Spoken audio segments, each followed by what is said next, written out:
Hey, tonight we're going to journey back to a time when life was harder than you can imagine, but also filled with determination and hope. We're heading to Colonial America, where every single day was about survival and where the smallest comforts felt like miracles.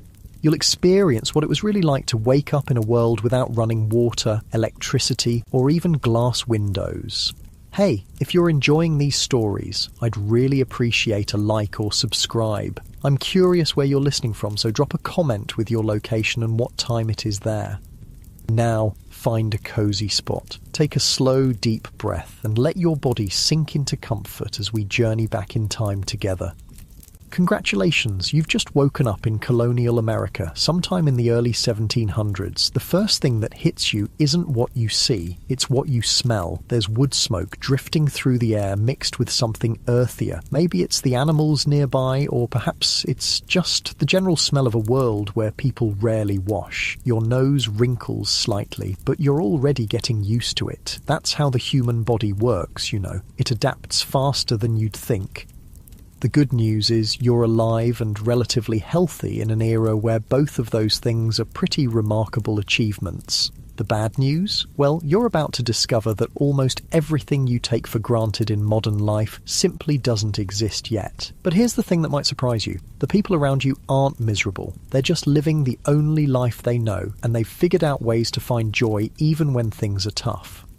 You're lying on what passes for a bed in this era. It's not like the mattresses, you know. This is basically a wooden frame with rope strung across it, topped with a thin mattress stuffed with straw or corn husks. The ropes have stretched overnight, leaving you with a saggy dip in the middle. You can feel every single piece of straw poking through the rough cloth. Your back aches in places you didn't know backs could ache. That's just how sleeping works here. Everyone wakes up a little sore.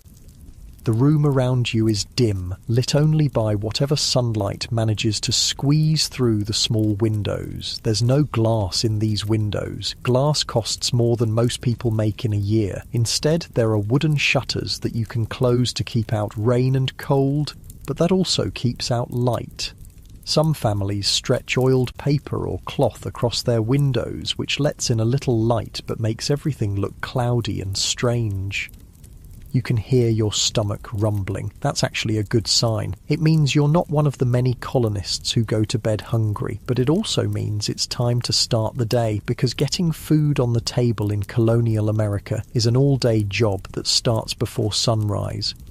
The house is starting to stir around you. You can hear the soft thud of bare feet on wooden floors, the creak of floorboards that have been settling for decades. Someone's already up and moving, probably the woman of the house, because her day starts earliest of all. She needs to get the fire going again because it died down overnight, and without it there's no way to cook food or heat water or stay warm. You swing your legs out of bed and your feet hit the floor with a shock. The floor is just packed dirt, hard as stone and cold as winter. Some wealthier families have wooden floors, but most people live with floors made of earth that's been pounded down until it's smooth and solid. It's actually surprisingly practical. Easy to sweep, and it doesn't cost anything to install, but it's always cold, and when it rains hard, sometimes water seeps up through the ground.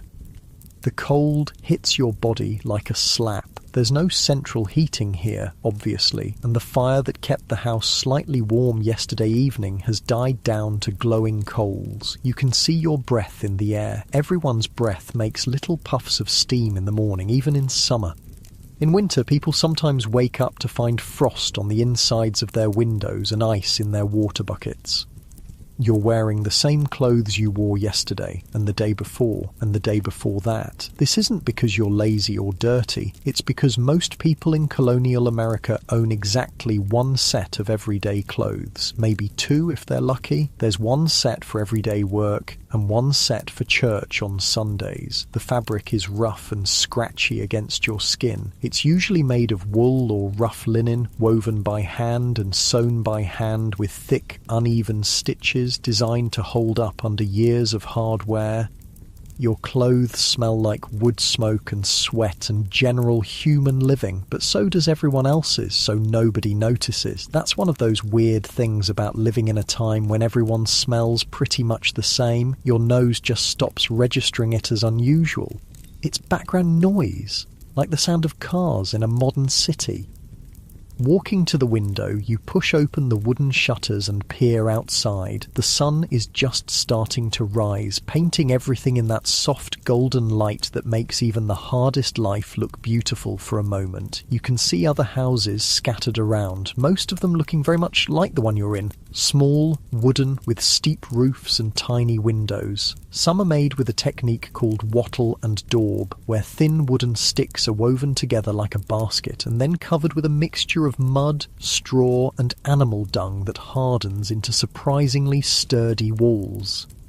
The landscape looks different than you'd expect. There are stumps everywhere, big thick tree stumps that show where massive trees once stood. Clearing land for farming is backbreaking work that takes years, and colonists often just cut down trees and leave the stumps to rot, rather than spending the enormous effort it takes to dig them out. The fields between the stumps are planted with corn, wheat or other crops that will hopefully keep everyone fed through the winter.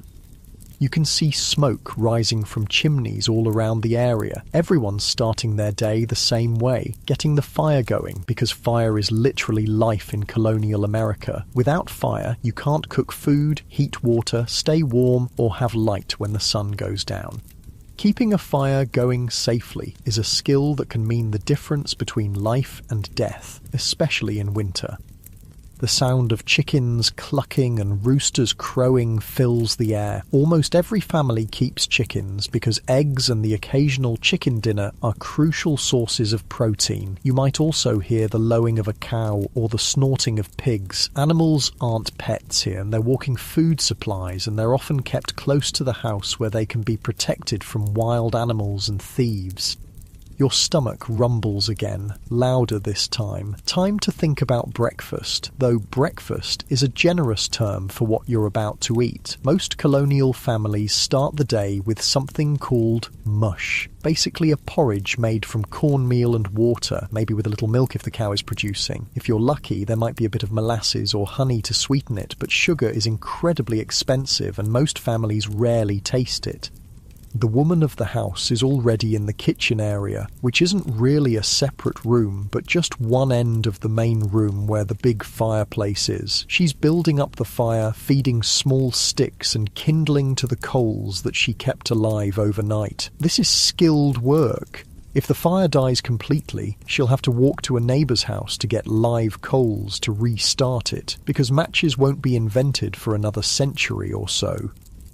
You can hear the scrape of metal on metal as she hangs an iron pot over the fire. Everything about cooking here is heavy and hot and dangerous. The pots are made of thick iron that weighs more than you'd believe. The fire throws off sparks and unpredictable heat. Burns are incredibly common, and a serious burn can easily kill you because there are no antibiotics or modern medical care. Water for the mush has to be carried from somewhere else. Maybe a well, maybe a stream, maybe just a rain barrel where water is collected and stored. There are no taps, no pipes, no indoor plumbing of any kind. Every drop of water used in the house has to be carried in by hand, bucket by bucket. That makes you very conscious of how much water you use. Washing dishes means heating water over the fire and using as little as possible. The smell of the cornmeal porridge starts to fill the house as it cooks. It's not an unpleasant smell, earthy and warm and filling. Your mouth starts to water because your body knows that this simple food is going to have to fuel you through a day of hard physical work. There's no such thing as sitting around in colonial America. Everyone, including children, works from sunrise to sunset just to keep the family alive and fed. While the food cooks, you might hear the sound of someone else in the family starting their morning chores. Maybe it's the crack of wood being split for the fire, or the squeak of a door as someone goes out to check on the animals. Even young children have jobs: feeding chickens, gathering eggs, carrying water, or sweeping floors. There's always work to be done, and everyone's labour is necessary for survival. The house around you is small and simple, but it represents an enormous amount of work. Every piece of wood was cut by hand and shaped by hand. Every nail was made by a blacksmith, one at a time. The windows, if there are any real windows with glass, cost more than most people earn in months. Nothing here was mass-produced or came from a store. Almost everything was made by the family or traded for with neighbours.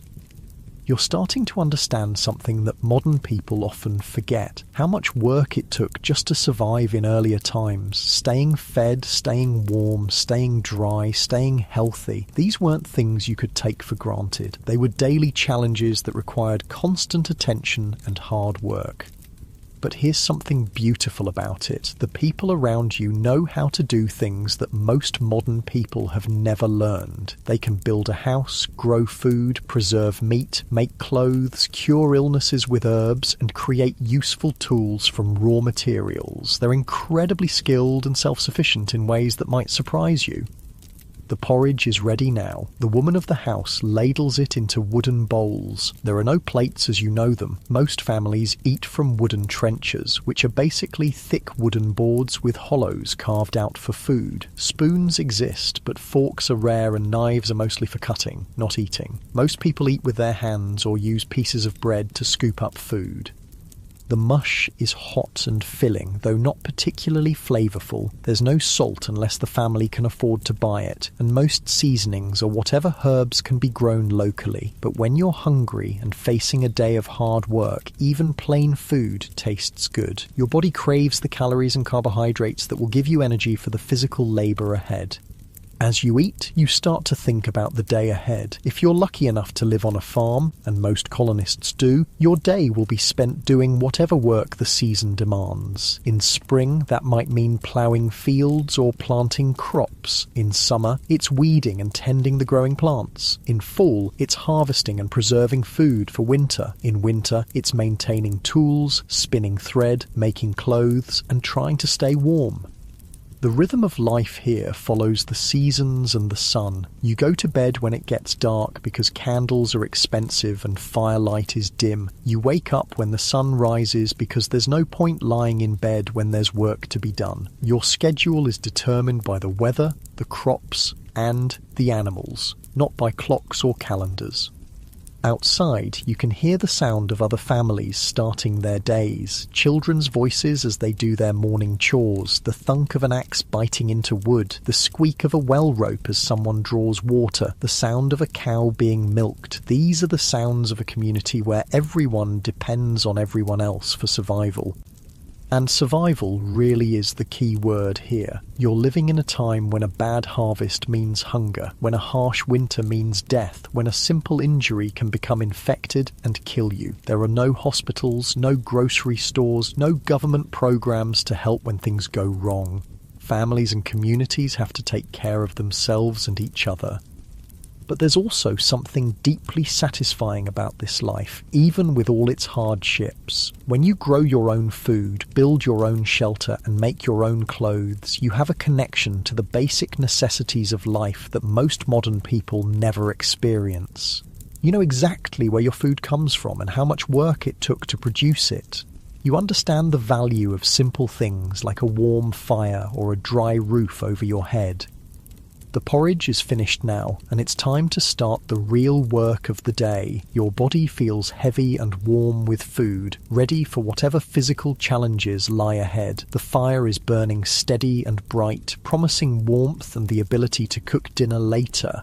The sun is rising higher, bringing light and the promise of another day survived in this challenging but ultimately rewarding world. You're about to step into a day that will test your strength, your skills, and your endurance, but you're also about to experience the deep satisfaction that comes from using your hands and your back to create something valuable, to contribute to your family's survival, and to be part of a community where everyone's work matters. As you step outside into the crisp morning air, the first thing you notice is how different this world smells compared to what you might expect. There's the clean scent of wood smoke, yes, but underneath that there's something earthier, more pungent. It's the smell of a world without modern sanitation, where humans and animals live much closer together than you're used to, and where the idea of taking a bath is almost unthinkable. The house you just left represents months of back-breaking labour. Every single piece of wood was cut by hand using saws that had to be sharpened constantly. The walls were built using a technique that would seem almost impossible today. First, the men of the community came together to raise a wooden frame. Massive beams of oak or pine that were shaped with hand tools and joined together with wooden pegs and careful carpentry. You can see the marks where broad axes shaped each beam, leaving surfaces that are smooth but obviously handmade. Between those wooden beams, the walls are filled with something called wattle and daub. Picture this: thin wooden sticks, maybe as thick as your thumb, woven together like a giant basket. Then comes the daub, a mixture that might make your stomach turn. It's mud, yes, but mixed with straw, animal hair, and often animal dung. Cow manure, horse manure, whatever was available. The mixture is plastered over the woven sticks and left to dry into walls that are surprisingly strong and weatherproof. If you ran your hand along the inside wall of the house, you'd feel the rough texture where this mixture was smoothed by hand. Sometimes you can still see handprints in the dried daub where someone pressed too hard while working. These aren't perfect, smooth walls like you're used to. They're organic, uneven, shaped by human hands working with whatever materials the land provided. The roof above your head is probably made of thatch, layers and layers of dried straw or reeds woven together so tightly that water runs off instead of soaking through. Building a thatched roof is an art form that takes years to learn. The thatcher starts at the bottom and works up, layering the straw so that each row overlaps the one below it. When it's done properly, a thatched roof can last for decades and keep a house completely dry even in the worst storms. But here's something that might surprise you about colonial houses. They're usually just 1 or 2 rooms total. That house you woke up in, it might be home to a family of 8 or 10 people. Parents, children, grandparents, maybe a servant or 2, all living in a space smaller than many modern bedrooms. Privacy as you understand it simply doesn't exist. Everyone sleeps in the same room, everyone shares the same space, and everyone knows everyone else's business. The lack of privacy extends to something that modern people find almost unimaginable. What happens when you need to use the bathroom? As you walk around the property, you notice a small wooden structure set back from the house, maybe 50 or 100 feet away. That's the privy, or outhouse, and it's where every member of the family takes care of their most basic biological needs. The outhouse is basically a wooden shed built over a deep hole in the ground. Inside, there's a wooden seat with a hole cut in it, and underneath that hole is a pit that might be 6 or 8 feet deep. There's no toilet paper. That won't be invented for another century. Instead, there might be corn cobs, old rags, or just smooth stones for cleaning yourself. In winter, going to the outhouse means bundling up and trudging through snow and ice for what might be a very unpleasant few minutes.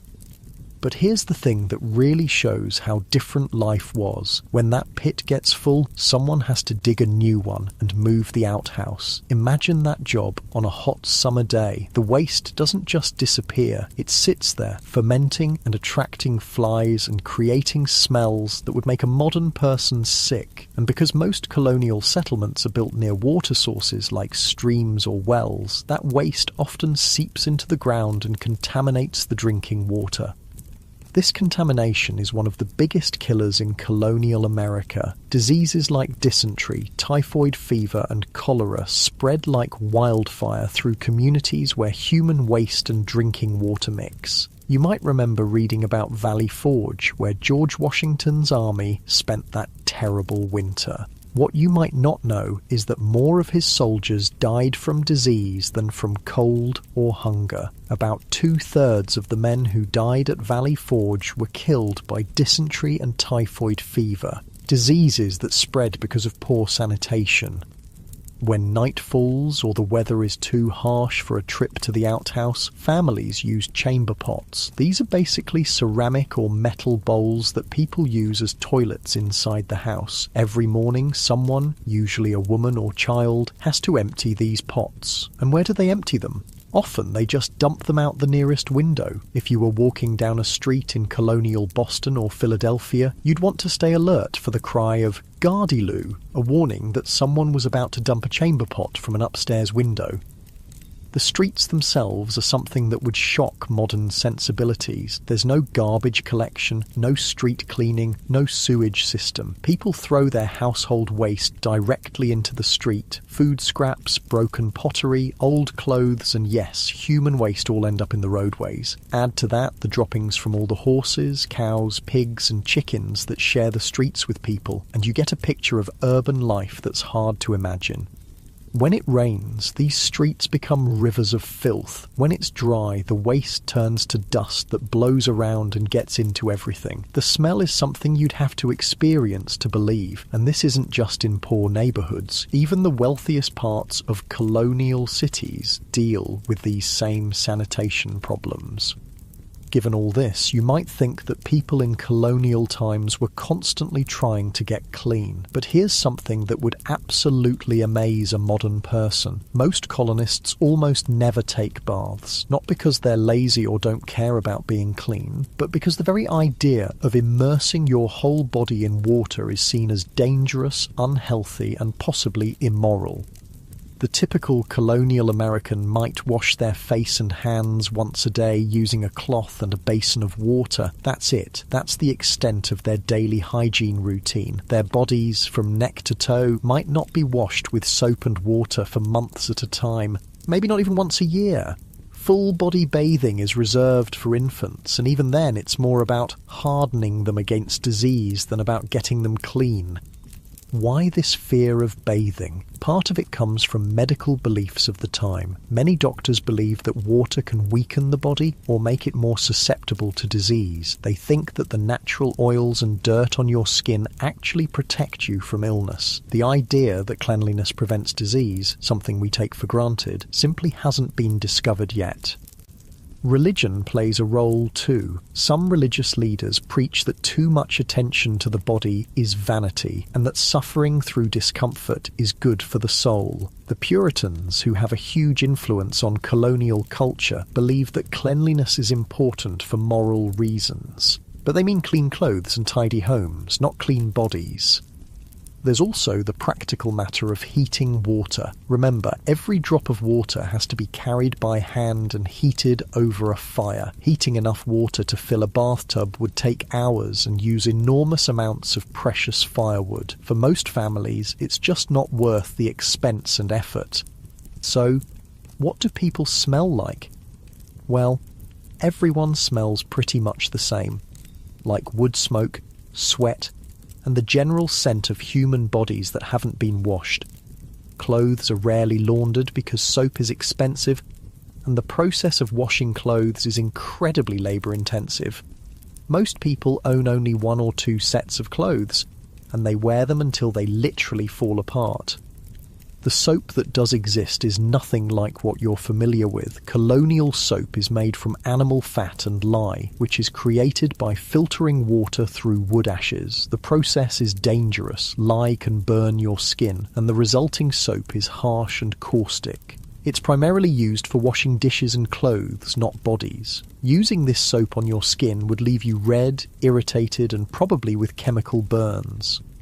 Women's hair is kept covered almost all the time, partly for religious reasons and partly because washing hair is almost impossible. They might brush it and re-braid it, but actually washing it with soap and water is a rare event. Men often keep their hair short or shave their heads completely and wear wigs instead. The wigs can be cleaned more easily than natural hair, and they can be removed if they become too infested with lice.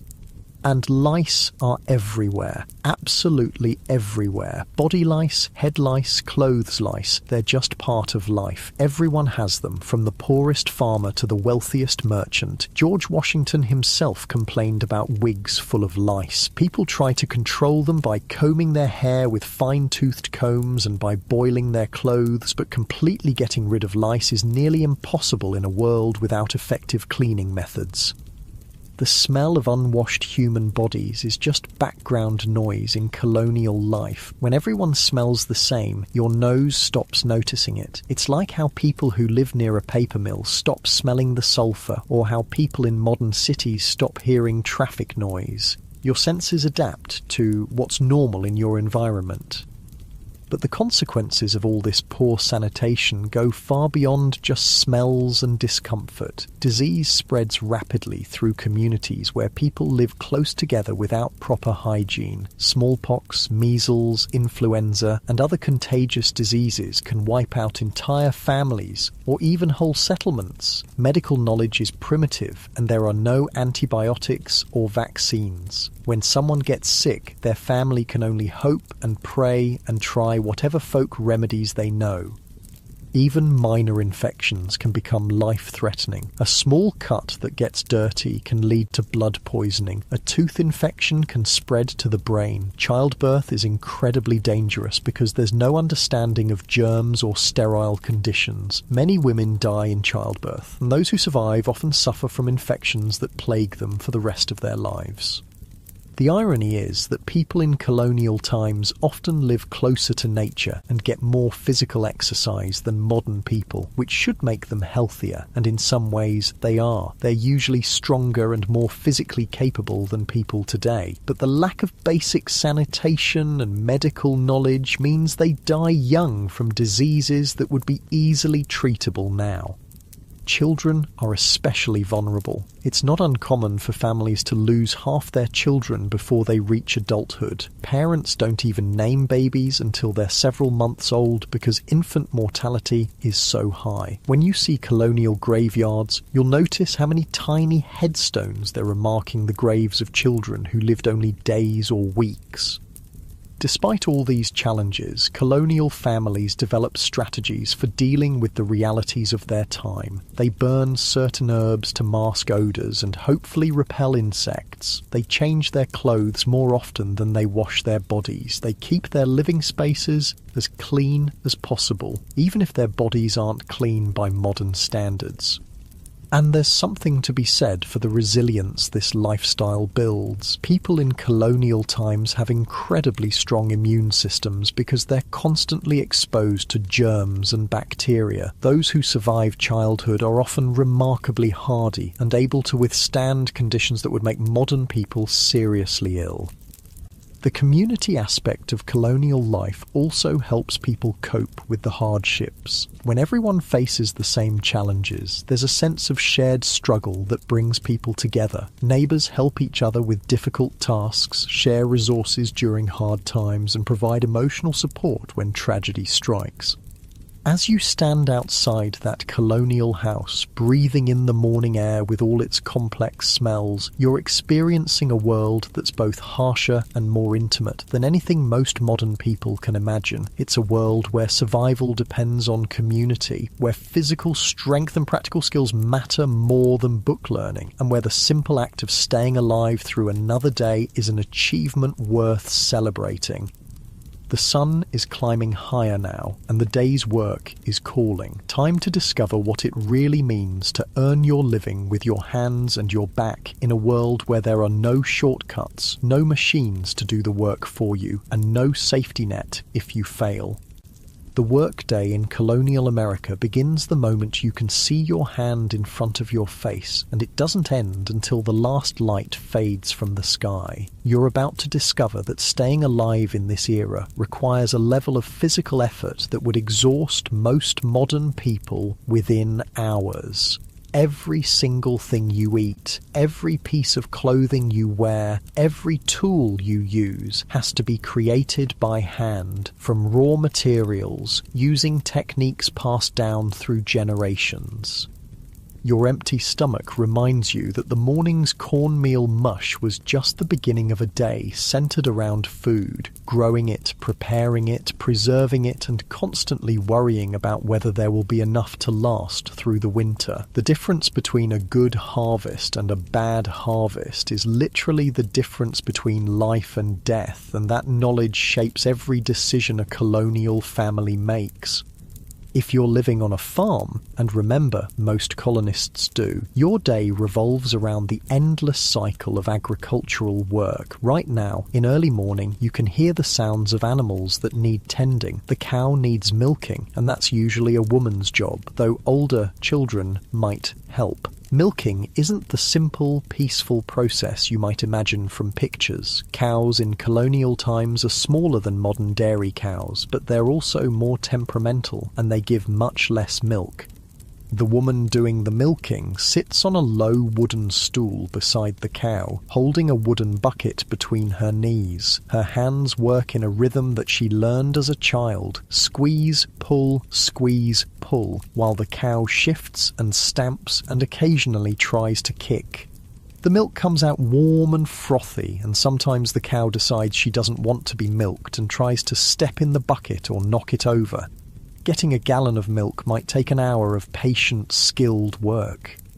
That milk is precious beyond anything you can imagine. There's no refrigeration, so it has to be used quickly or turned into something that will keep longer. Some of it might be churned into butter, a process that involves putting cream in a wooden churn and agitating it for what feels like hours until the fat separates into solid butter and liquid buttermilk. Your arms would ache from the constant motion of working the churn paddle. Some milk gets made into cheese, which involves heating it gently, adding something acidic like vinegar to make it curdle, then pressing the curds in cloth to squeeze out the liquid whey. The cheese can be aged in cool cellars to last through winter months when the cow produces less milk or stops producing altogether. The eggs from the chickens need gathering too, and this is often a job for children. You'd carry a basket and search through the chicken coop, reaching carefully under hens that might peck your hand if they're feeling protective of their eggs. Chickens in colonial times aren't the plump, docile birds you see on modern farms. They're smaller, scrappier, more like wild birds, and they can be surprisingly aggressive when they want to be.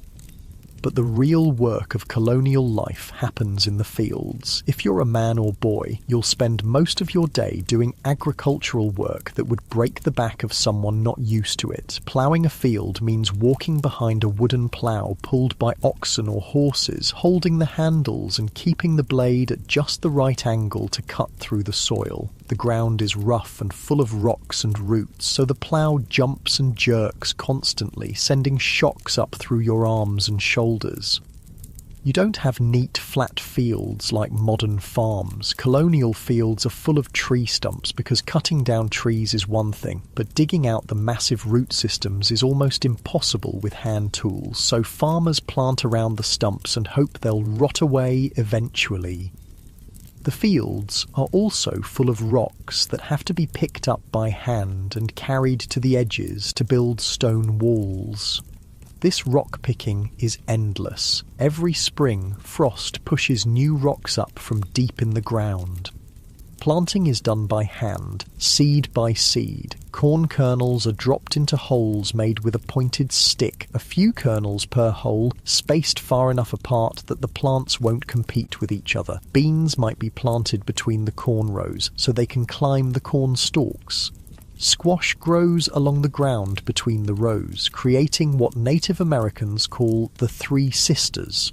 Corn, beans, and squash grown together in a system that helps all three plants thrive.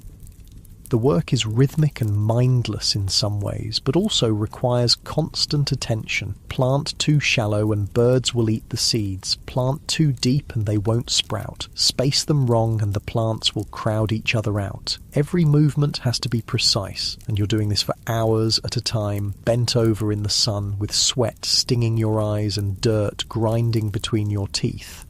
Weeding the crops is even more tedious. Armed with a hoe, a wooden handle with a metal blade, you chop out weeds that grow between the crop plants. This has to be done regularly, all summer long, because weeds grow faster than crops and will choke them out if given the chance. You develop a rhythm: chop, step, working your way down endless rows while the sun beats down on your back.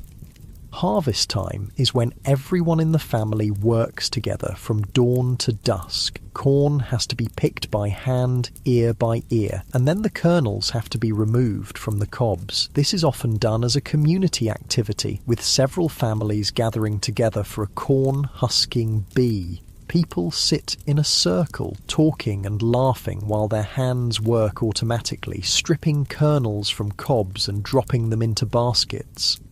Wheat and other grains are cut with hand tools called scythes, long wooden handles with curved metal blades. Using a scythe properly is an art that takes years to learn. You swing the blade in a smooth arc, cutting through the grain stalks close to the ground while walking forward at just the right pace. Do it wrong and you'll either miss the grain or cut yourself with the razor-sharp blade. The cut grain has to be gathered into bundles called sheaves, then loaded onto carts and taken to a barn where it can be threshed, beaten with wooden tools called flails to separate the grain from the stalks. Then the grain has to be winnowed, which means tossing it in the air on a windy day so the lighter chaff blows away and the heavier grain falls into baskets. Food preservation is a constant concern because there's no way to keep things fresh for long. Meat gets smoked, salted, or dried into jerky. Vegetables are pickled in brine or vinegar. Fruits are dried or made into preserves with precious sugar or honey. Root vegetables, like turnips and carrots, can be stored in cool cellars buried in sand or straw to keep them from freezing or rotting. The smokehouse is a small building where meat is hung over smouldering fires for days or weeks. The smoke not only flavours the meat, but also preserves it by driving out moisture and creating chemicals that prevent spoilage. Tending a smokehouse fire requires skill. Too hot, and the meat cooks instead of smoking. Too cool, and it spoils before it's preserved. Making salt pork involves packing pieces of pork in barrels with layers of coarse salt. The salt draws out moisture and creates an environment where harmful bacteria can't grow. Salt beef, salt fish, these preserved foods can last for months and provide protein when fresh meat isn't available. While the men and boys work in the fields, women and girls have their own exhausting list of tasks that never end. Making clothes starts with growing flax for linen or raising sheep for wool. Flax has to be harvested, soaked in water until it rots slightly, then beaten and combed to separate the fibres. Sheep have to be sheared once a year, and their wool has to be cleaned, sorted, and prepared for spinning. Spinning thread is a skill that takes years to master. Using a spinning wheel, a woman draws out fibres and twists them into continuous thread, controlling the thickness and strength with subtle movements of her fingers. A skilled spinner can produce several hundred yards of thread in a day, but it requires hours of concentrated work. The spinning wheel makes a constant humming sound as the wheel turns, and women often sing or tell stories while they work to help pass the time. The thread then has to be woven into cloth on a loom, a wooden frame that holds parallel threads called the warp, while the weaver passes other threads called the weft back and forth through them. Operating a loom is like playing a musical instrument. Your hands and feet work together in complex patterns, and the rhythm becomes almost hypnotic after a while. But even after the cloth is woven, the work isn't done. Wool cloth has to be fulled, washed and beaten to make the fibres lock together and create a denser, warmer fabric. Linen has to be bleached by laying it out in the sun and dampening it repeatedly over weeks or months. Then, the cloth has to be cut and sewn into clothes using patterns passed down from mother to daughter. All sewing is done by hand, stitch by tiny stitch. A woman might spend weeks making a single shirt, and every stitch has to be strong enough to withstand years of hard wear and harsh washing. The thread is made from the same fibres as the cloth, and needles are precious metal tools that are carefully maintained and never lost. Cooking is another full-time job that requires constant attention and skill. Every meal has to be prepared over an open fire in the fireplace, using heavy iron pots that hang from hooks and chains. Controlling the heat means moving pots closer to or farther from the flames, adding or removing logs, and constantly tending the fire to keep it at the right temperature. Bread baking happens in a stone or brick oven built into the side of the fireplace. First, a fire is built inside the oven chamber and allowed to burn until the stones are heated through. Then the coals and ashes are scraped out, loaves of bread are placed inside on wooden paddles, and the opening is sealed with a door or clay plug. The residual heat from the stones bakes the bread slowly and evenly. But you can only bake when the oven is hot, so bread baking is a major production that happens once or twice a week. Women often coordinate with neighbours so that several families can use the same oven on the same day, taking turns sliding their loaves in and out of the hot chamber. Preparing other meals means constant stirring of stews and porridges to keep them from burning, careful attention to roasting meat on spits that have to be turned by hand, and managing multiple pots and pans over a fire that throws off sparks and unpredictable heat. Burns are incredibly common, and a serious burn can easily become infected and kill you.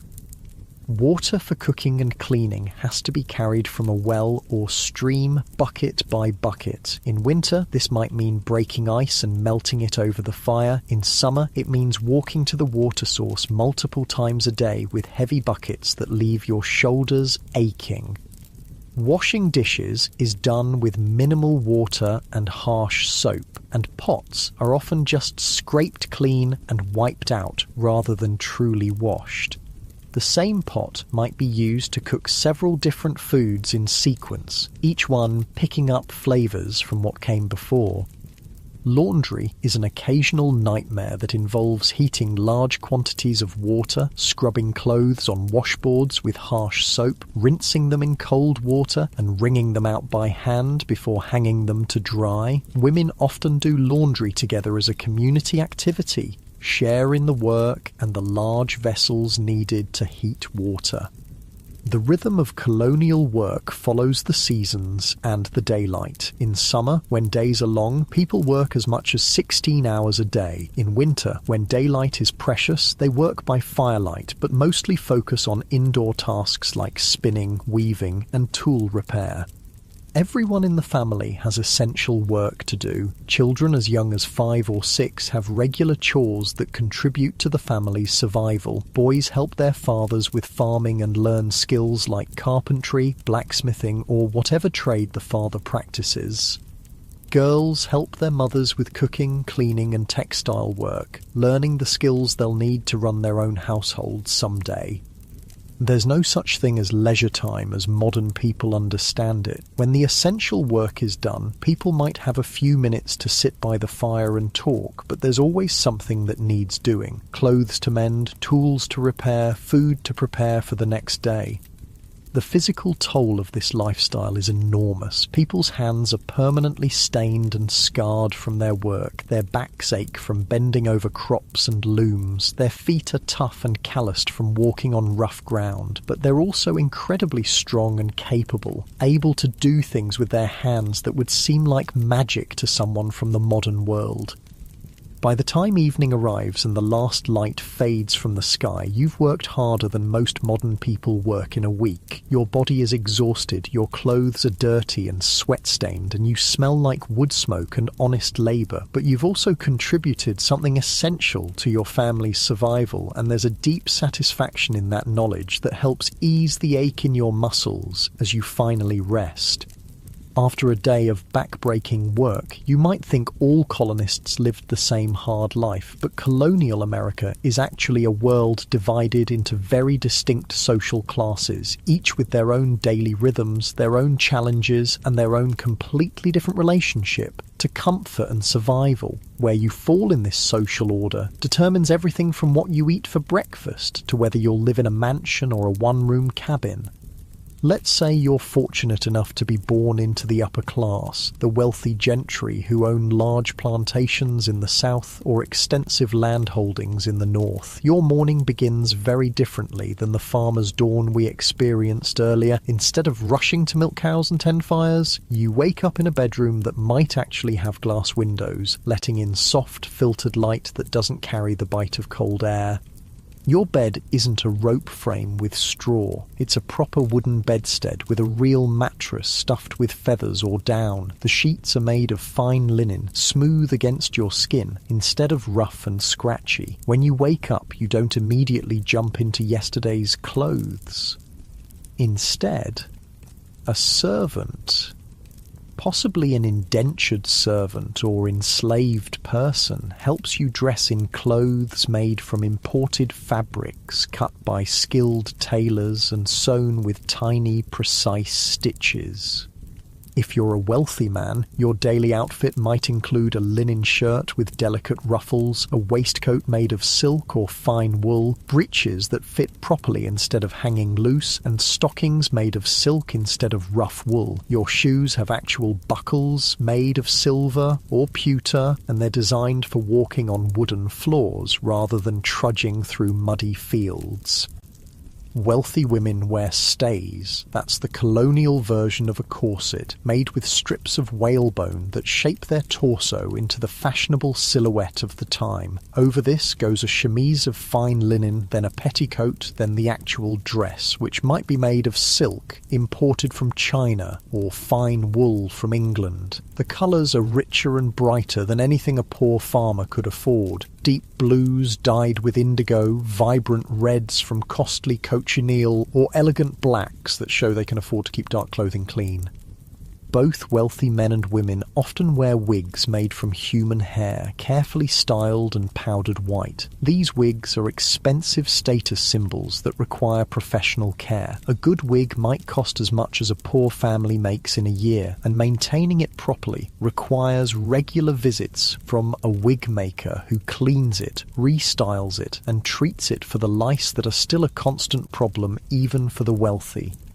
The wealthy colonial's breakfast is a world away from cornmeal mush. There might be real tea imported from China, served in delicate porcelain cups that cost more than most people's monthly income. Coffee is another luxury import, served with actual sugar, white refined sugar that's been processed in the Caribbean and shipped north at enormous expense. The food includes fresh bread made from wheat flour instead of coarse cornmeal, butter churned from cream instead of the occasional scraping of fat, and maybe even fresh fruits or preserves made with that precious sugar. The wealthy don't do their own cooking. They have servants or enslaved people who tend the fires, prepare the meals, and serve the food on plates made of pewter or even imported china. The kitchen in a wealthy household might be a separate building to keep cooking smells and fire dangers away from the main house, connected by covered walkways where servants hurry back and forth carrying trays of food.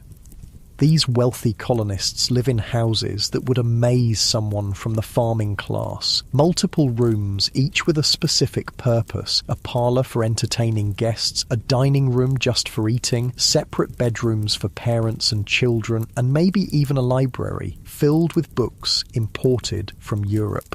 The rooms have wooden floors instead of packed dirt, plastered walls instead of rough logs, and furniture made by skilled craftsmen rather than rough pieces knocked together from whatever wood was available. But here's something interesting about colonial society. Wealth doesn't necessarily mean comfort by modern standards. Even the richest colonist still lives without electricity, indoor plumbing, or central heating. They might have servants to tend their fires, but they still depend on fireplaces for heat and candles for light. They might eat off fine china, but they still eat with their hands or simple utensils. Their houses might be larger and better built, but they're still cold in winter and stuffy in summer. The middle class in colonial America, the middling sort as they call themselves, includes merchants, skilled craftsmen, successful farmers, and professional people like doctors and lawyers. These people work with their hands, but their work requires skill and education rather than just physical strength. A blacksmith, for example, needs to understand metals, fire, and complex tool-making techniques that take years to master.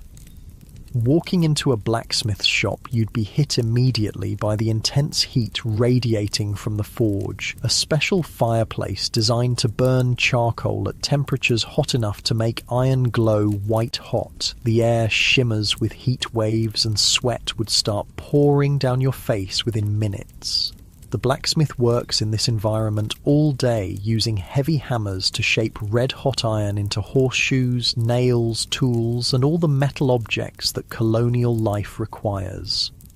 The rhythm of blacksmithing is hypnotic, the roar of the bellows forcing air into the fire, the ring of hammer on anvil, the hiss of hot metal being plunged into water to cool and harden it. A skilled blacksmith can judge the temperature of iron by its colour and know exactly when it's ready to be shaped. Too hot and it crumbles, too cool and it won't bend. The timing has to be perfect. Carpenters and cabinet makers work with hand tools that require incredible skill to use properly. A master carpenter can shape a piece of wood with an adze, basically a sharp blade mounted perpendicular to a handle, creating smooth, curved surfaces that look almost machine-made. They can cut precise joints that fit together perfectly without any nails or screws, using only wooden pegs and the natural properties of the wood itself. These skilled craftsmen often live above or behind their workshops in houses that reflect their status as neither wealthy nor poor. The furniture is well made but not fancy, the food is adequate but not luxurious, and the clothes are sturdy and well fitted but made from practical fabrics rather than expensive imports.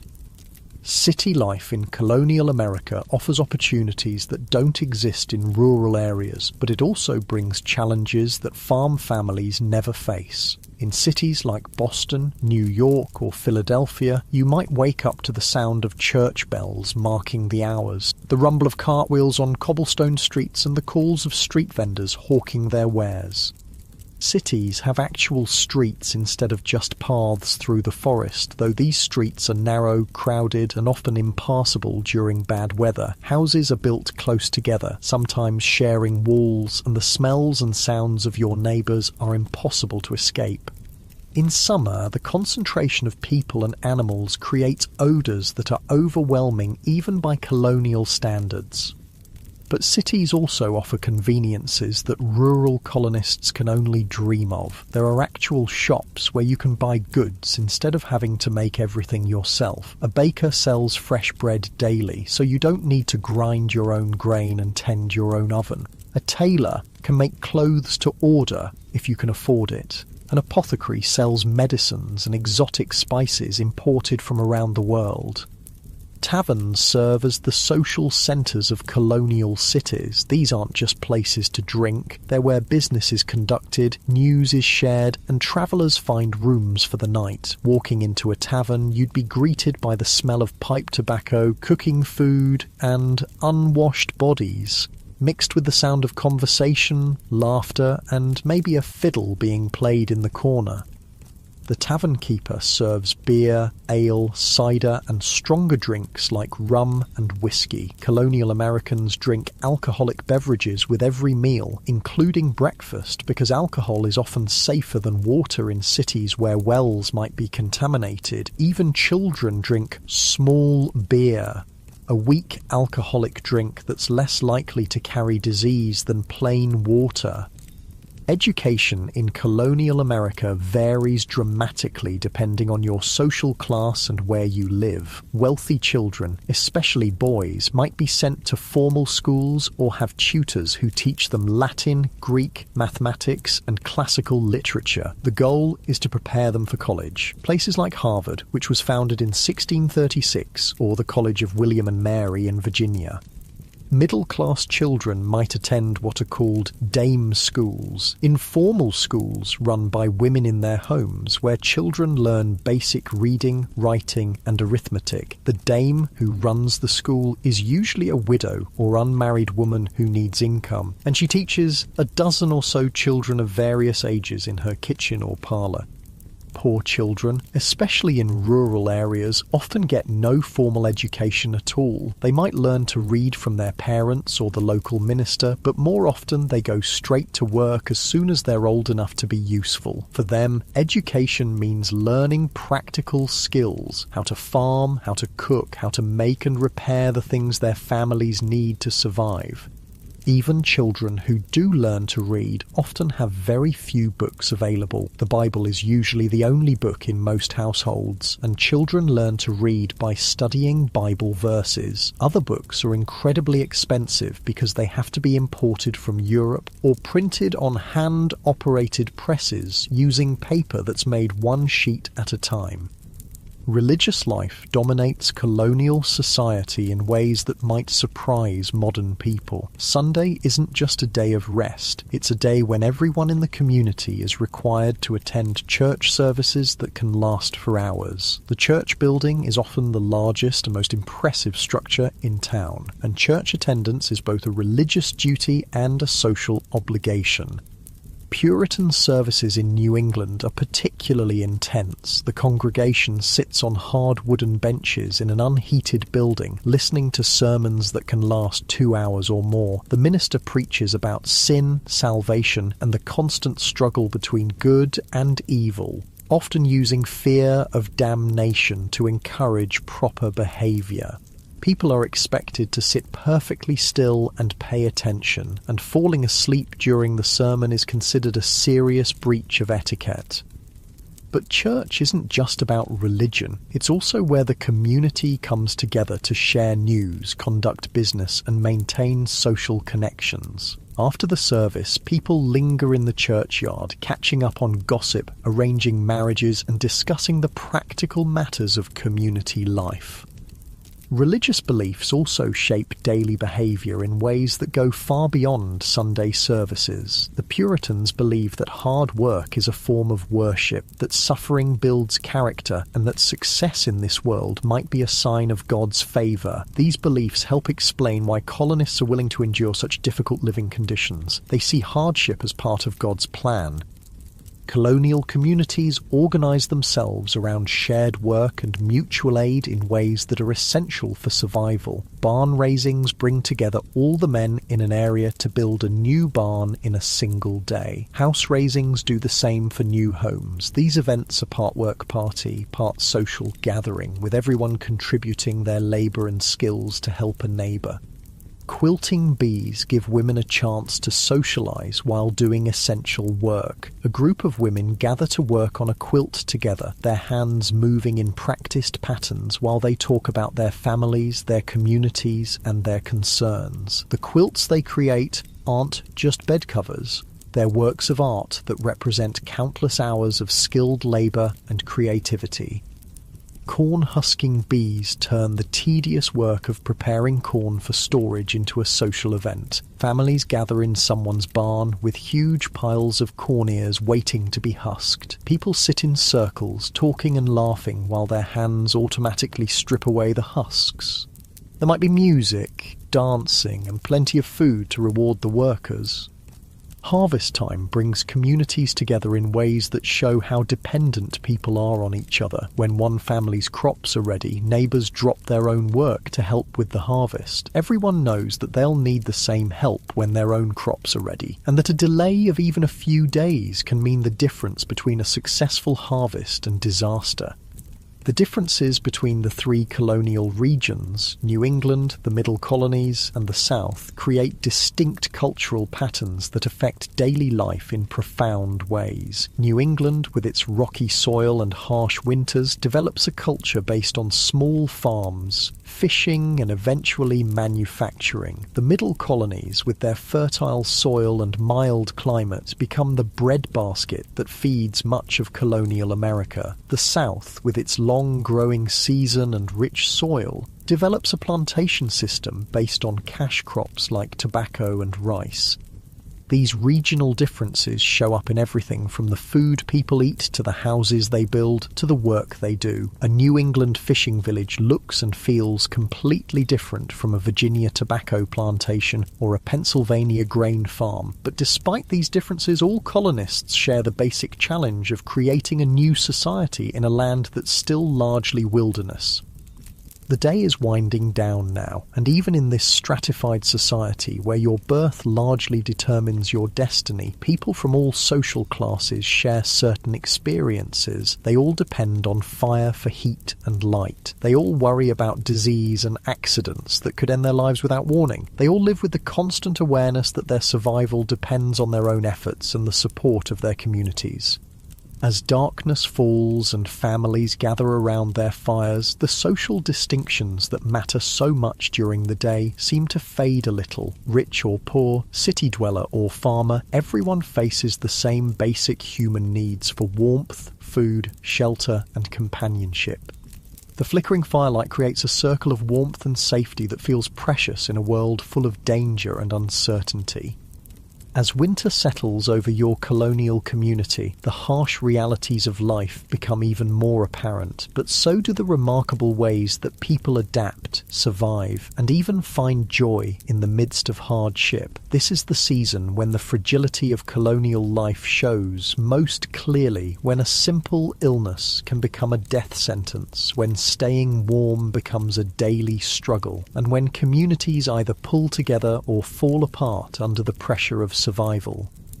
The approach of winter brings a different kind of work, the urgent task of preparing for months when the outside world becomes hostile and dangerous. You can feel the change in the air, that sharp bite that warns of frost coming soon. Every family knows that their survival through the coming months depends entirely on the preparations they make now, while there's still time. Food preservation becomes desperate, urgent work. The last vegetables from the garden have to be harvested before the killing frost hits. Root vegetables like turnips, carrots, and potatoes are carefully dug up and stored in root cellars, underground chambers that stay cool enough to prevent spoilage but not cold enough to freeze. These cellars are carved out of hillsides or dug beneath houses, lined with stones and covered with thick layers of earth and straw for insulation. The apple harvest brings both celebration and back-breaking work. Apples are one of the few fruits that can be stored for months if kept cool and dry, so every apple matters. Some are eaten fresh, some are dried in thin slices that can be stored in cloth bags, and many are pressed into cider. Cider isn't just a drink, it's a way of preserving the nutrition and calories from apples in liquid form that won't spoil as quickly as fresh fruit. Making cider involves crushing apples in wooden presses that require several strong people to operate. The juice that comes out is golden and sweet, but it doesn't stay that way for long. Without refrigeration, the natural yeasts on the apple skins quickly begin fermenting the juice into alcoholic cider. Within a few weeks, what started as sweet apple juice becomes mildly alcoholic, and after several months, it can be quite potent. This fermentation isn't an accident, it's a preservation method. Alcoholic cider keeps much longer than fresh juice, and the alcohol helps kill harmful bacteria that might make people sick. Colonial families drink cider with every meal, including breakfast, and even children drink watered-down versions. It's often safer than water, especially in areas where wells might be contaminated. But despite all their preparations, colonial families live with the constant knowledge that winter might bring disaster in forms they can't control. Disease spreads more easily when people are crowded together in small, poorly ventilated houses. A single sick person can infect an entire family within days, and without effective medical treatment, minor illnesses often become fatal. The medical knowledge available to colonists is a strange mixture of folk wisdom, religious belief, and theories that we now know are completely wrong. When someone gets sick, their family might try remedies passed down through generations. Herbal teas made from willow bark for pain, poultices made from bread and milk for infected wounds, or mixtures of honey and whiskey for coughs and sore throats. Some of these folk remedies actually work. Willow bark contains a compound similar to aspirin. Honey has natural antibacterial properties. Many herbs used in colonial medicine do have real medicinal effects, but the colonists don't understand why these treatments work, and they're just as likely to try remedies that are useless or even harmful. The few trained doctors available have medical theories that seem bizarre by modern standards. Many believe in the four humours, the idea that illness comes from imbalances between blood, phlegm, yellow bile, and black bile in the body. Treatments often involve trying to rebalance these humours through bloodletting, purging, or other methods that usually make patients sicker rather than better. Bloodletting involves cutting a vein and letting blood flow out into a bowl, based on the theory that many illnesses are caused by having too much blood. Doctors use sharp instruments called lancets to make the cuts, and they might take pints of blood from patients who are already weakened by illness. This treatment sometimes kills people who might have recovered on their own. Purging involves giving patients powerful laxatives or substances that cause vomiting, again based on the theory that illness comes from having too much of something in the body that needs to be expelled. These treatments leave patients dehydrated and exhausted, often making their conditions much worse. When someone needs a tooth pulled, and toothaches are incredibly common because dental care barely exists, they usually have to visit a barber, blacksmith, or other tradesman who has the tools and the willingness to attempt tooth extraction. There's no anesthesia, except possibly alcohol or opium if the family can afford it. The patient sits in a chair while the dentist grips the tooth with metal pliers and tries to pull it out, often breaking it and leaving infected fragments in the jaw. George Washington himself suffered from terrible dental problems throughout his life. Contrary to popular belief, his false teeth weren't made of wood. They were constructed from a combination of metal, ivory, and both human and animal teeth. These dentures were painful to wear and distorted the shape of his face, but they were the best dental care available to even the wealthiest and most powerful man in America. For most colonists, dental care means living with pain until teeth fall out on their own or become so infected that they have to be removed. Many people lose most of their teeth by middle age, which affects not only their appearance but also their ability to eat properly and maintain adequate nutrition. The danger of infection from even minor injuries can't be overstated. A small cut that gets dirty can lead to blood poisoning that kills within days. Broken bones that puncture the skin almost always become infected. Childbirth, with its inevitable bleeding and tissue damage, is extremely dangerous for both mothers and babies. Women giving birth are attended by midwives, experienced women who have learned their skills through practice rather than formal training. These midwives know traditional techniques for dealing with difficult births, but they have no understanding of germs or sterile conditions. They might use the same tools and cloths for multiple births without cleaning them, unknowingly spreading infections that kill new mothers. Infant mortality is heartbreakingly high. Families often lose half their children before they reach adulthood. Parents don't even name babies until they're several months old because so many die within days or weeks of birth. When you walk through colonial cemeteries, you see row after row of tiny headstones marking the graves of children who lived only briefly. These constant threats to health and survival create a culture where people are deeply religious and fatalistic. They believe that life and death are in God's hands, and that suffering is part of his plan. This belief system helps them cope with tragedies that would devastate modern families.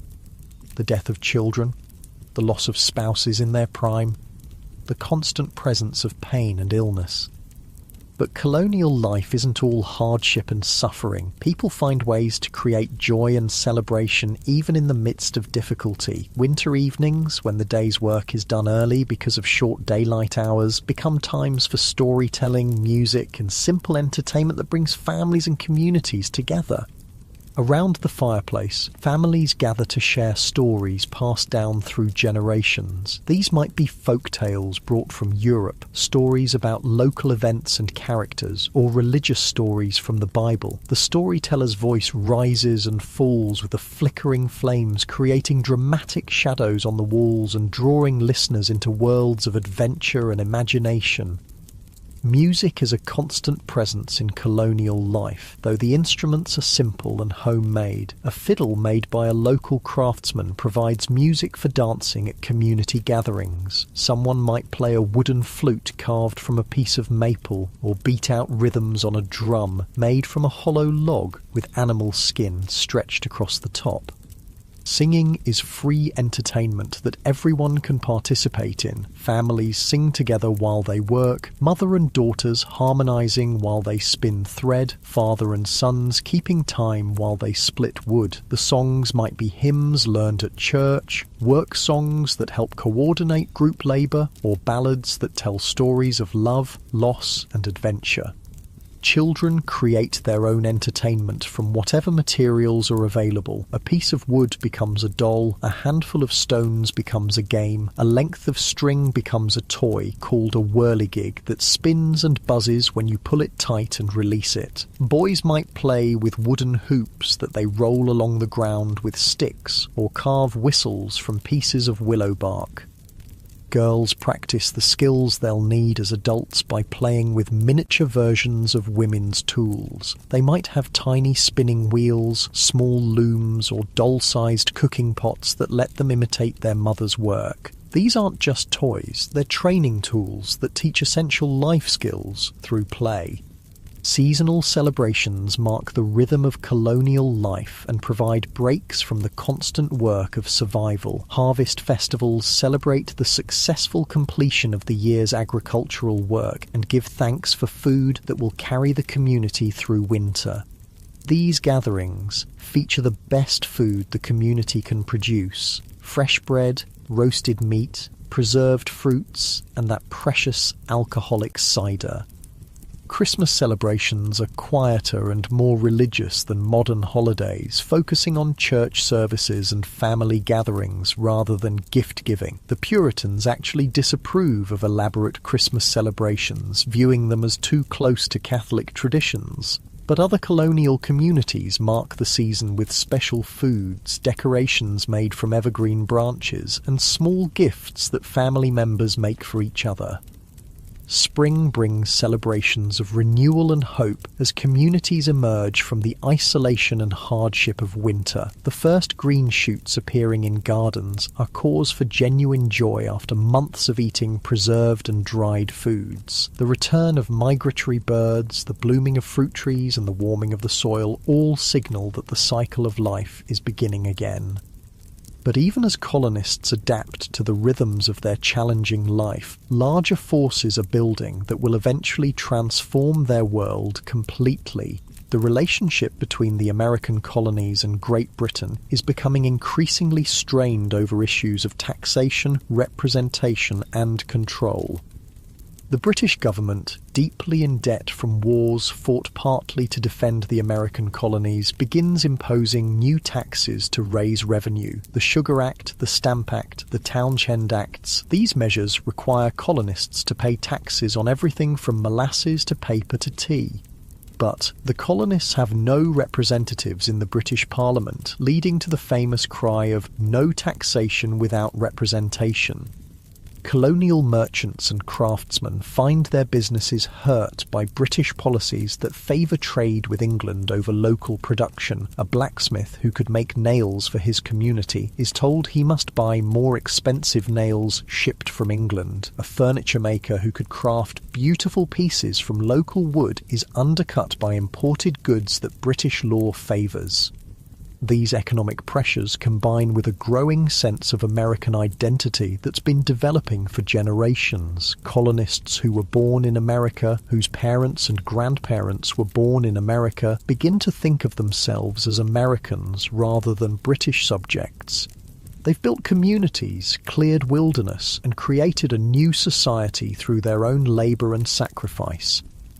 The Boston Tea Party of 1773 represents the culmination of years of growing resentment. When British law gives the East India Company a monopoly on tea sales in America, colonial merchants who have been importing and selling tea find their livelihoods threatened. The dramatic response, dumping hundreds of chests of expensive tea into Boston Harbour, shows how far the relationship between Britain and America has deteriorated. The punitive measures that Britain imposes in response, closing Boston Harbour, revoking Massachusetts' charter, allowing British officials accused of crimes to be tried in England rather than America, convince many colonists that they can no longer count on fair treatment from the British government. As tensions escalate toward armed conflict, the daily life of colonists begins to change in subtle but significant ways. Women organise boycotts of British goods, refusing to buy imported tea, cloth or other products. They revive the domestic production of items they had been importing, spinning more thread and weaving more cloth at home rather than buying finished goods from England. Men begin organising militia units and practising military drills on village greens. These aren't professional soldiers, they're farmers, craftsmen and merchants who are learning to march in formation and fire muskets in coordinated volleys. They call themselves Minutemen because they pledge to be ready to fight at a minute's notice.